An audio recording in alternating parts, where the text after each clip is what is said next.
มารกระหอกตัวหนึ่งนะทำอันนี้คำว่าทำโบราณหมายถึง4-5 ครอบครัวประมาณนี้แหละที่เขาจะเอาใส่ดูแล้ว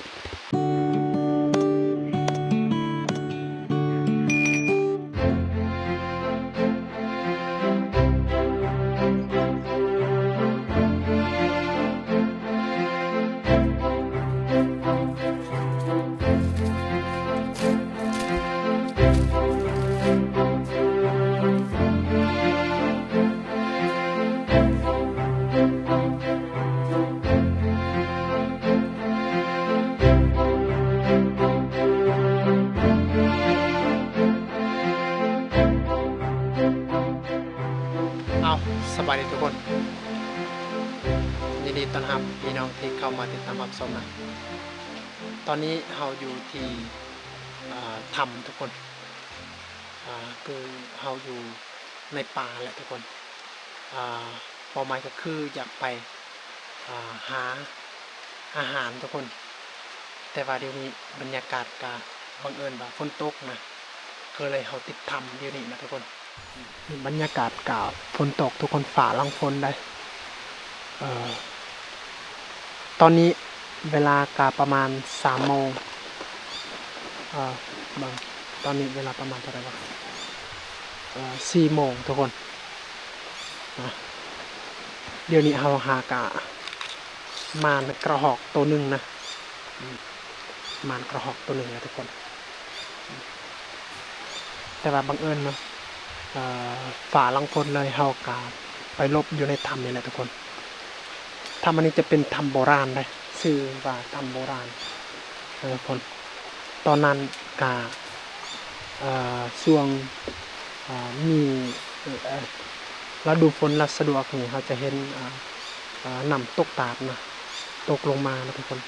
และบรรยากาศก็สวยงามทุกคนเลย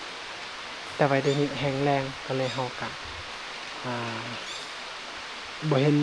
นำลงมาตกลงมานะและเดี๋ยวนี้เฮากะต้องถือนำมาแต่เฮือนนะทุกคนเอาไว้กินได้ถ้าว่าเฮาบ่ถือมาเฮาก็บ่มีน้ำกินเลยทุกคนเพราะว่าห้วยนี้ก็แห้งแรงบกแห้งทุกคนทำอันนี้คำว่าทำโบราณหมายถึงคือตอนสมัยตะกี้แม่นคนสมัยโบราณเขาเจ้าบ่มีที่อยู่นะเขาเจ้ามักอาศัยอยู่แถวนี้เลยทุกคนเป็นครอบครัวประมาณ4-5 ครอบครัวแล้วเขาเจ้าอาศัยอยู่ร่วมกันทุกคน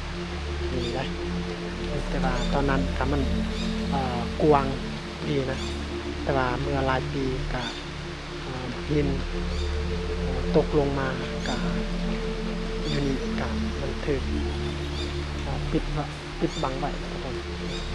ถ้าบอกก็เป็นแบบนี้นะเพราะว่าประมาณ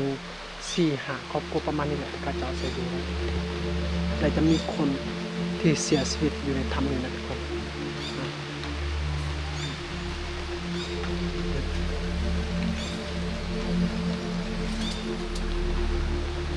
และเดี๋ยวนี้เท่ากันยังรอดทางเมืองกระหอบแหละรอดทางให้ฝนเสาตกก่อนทุกคนนะครับบุกว่าฝนเสาตกประมาณจากโมงนั่นแหละมันตกจากชั่วโมงนะตอนนี้โอ้โหแต่ว่าเราอยู่ในถ้ำนี่แหละทุกคนตาออกนอกมันจะเปียกเสื้อผ้าของเรานะ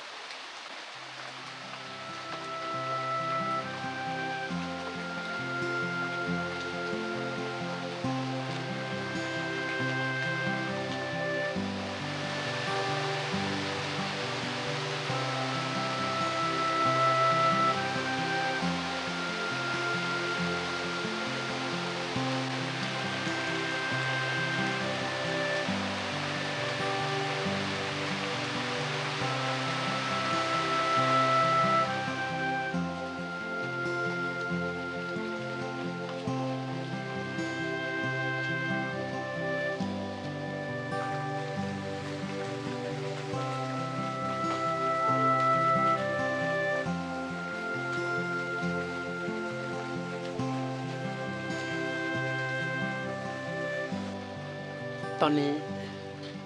ฝนเริ่มเศร้าตกเลยทุกคนแต่ว่าก็ยังตกอยู่นะแต่ว่าก็เริ่มทยอย น้อยลงนะทุกคน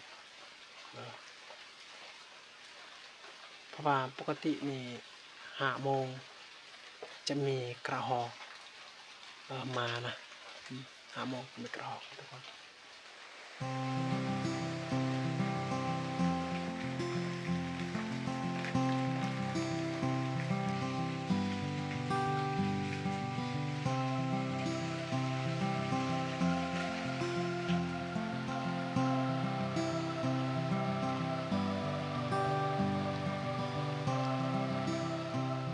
ทุกคน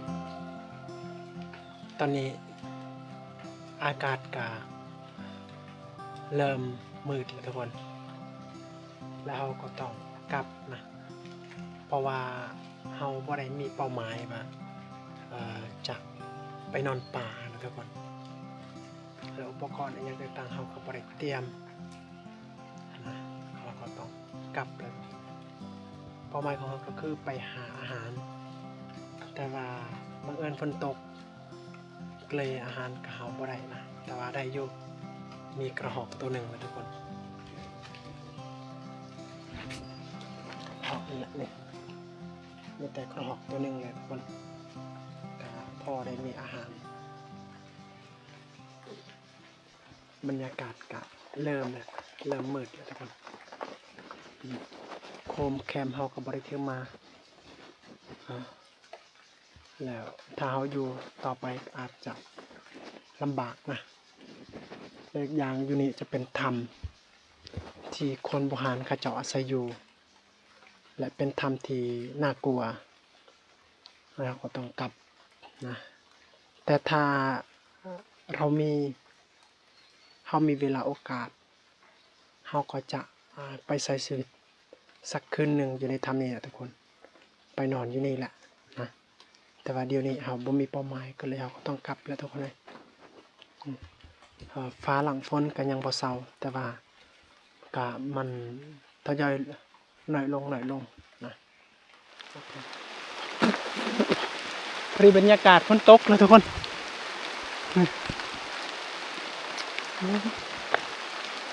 กลับก่อน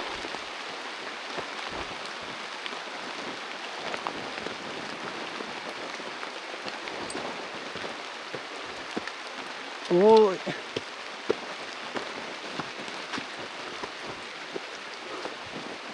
เปียกมัดเสื้อผ้า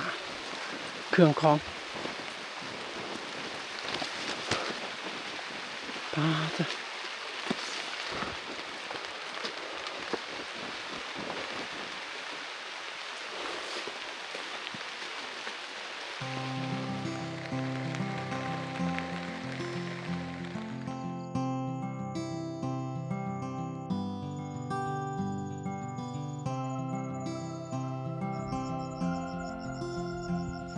ไปเบิ่งมักนัดก่อนอยู่ในสวนนี้จะมีมักนัดจักสุกจักบ่อทุกคน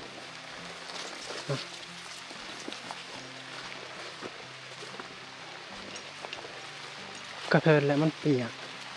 ก็ให้มันเปียกเลยซะไปหาของกินก่อน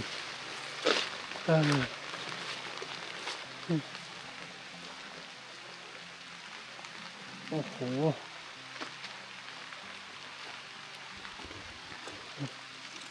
ให้มันกันสุก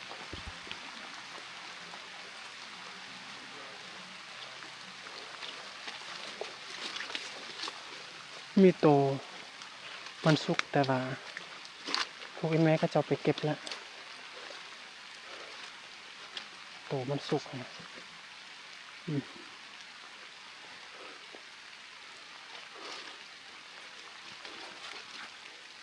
นี่ตัวนี้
เคทุกคนตอนนี้เฮากกำลังฮอดจุดที่เฮาฝากรถทุกคน เพราะว่าเส้นทางอันนี้รถไปบ่ได้นะตอนนั้นตอนที่เฮาบุกเบิกใหม่ๆเนี่ยนะทุกคนก็ฮอดพุ่นแต่ว่าเมื่อฝนตกทำลายหมดกะเมื่อฝนตกหนักและเฮ็ดให้น้ำมันลายและทำลายเส้นทางของเฮากะฮอดแต่จุดอันนี้แหละทุกคนที่เฮาฝากรถนะก็เลยเฮาก็ต้องลงแต่พุ่นขึ้นไปพุ่นนะเวลาขึ้นก็ขึ้นต้องขึ้นไปพุ่นเวลาเราลงก็ต้องลงแต่พุ่นนะแล้วจุดนี้เป็นจุดที่เฮาฝากรถนะนี่บรรยากาศกะมืดเลยทุกคนเดี๋ยวนี้ก็ประมาณนะจักโมงเลยนี่6:24 น.แหละทุกคนเกือบสิเข้า7 โมงแล้วได้แต่ว่าช่วงนี้นี่6 โมงก็ยังแจ้งทุกคนแต่ว่าช่วงที่เขาเก็บเกี่ยวนี่5 โมงก็เริ่มมืดแล้วทุกคนนะ6 โมงที่แห้งกระแตกเฮาบ่สามารถเห็นหยังนะทุกคนนี่บรรยากาศโอเคทุกคนก็สำหรับ EP นี้ก็มีแต่สำนีแหละทุกคนเฮาได้กระหอกในมื้อนี้ก็1 โตนะและไว้เจอ EP ต่อไปนะทุกคนเพราะว่าเฮามีไปหลอกกระหอกนะทุกคนแต่ว่ายังบ่ทันสุกนะแต่ว่าเฮาไปปะอยู่บอนที่เฮาเห็นว่ามักกระหอกก็กายไปกายมาแล้วทุกคนและหาไปปะในหันแหละเพื่อเวลามีที่มักมีสุกนะเฮาก็จะไปเผายิงนะทุกคนนะก็ประมาณนี้แหละทุกคนคลิปนี้ถึงมันว่าคลิปกะสั้นๆหรือว่าคลิปกับบละเอียดปานใดแต่ทุกคนก็หวังว่าเฮากะได้แบ่งปันบรรยากาศและความสุขให้แก่พ่อแม่พี่น้องและ FC ที่กำลังติดตามและรับชมนะบ่ว่าจะ FC ใหม่หรือ FC เก่านะโอเคทุกคนมีแต่ว่าอย่าลืมกดไลค์กดแชร์และกดติดตามเป็นกำลังใจเด้อเพื่อเฮามีกำลังใจในการอัปเดตคลิปต่อไปทุกคนลาก่อนทุกคนบ๊ายบาย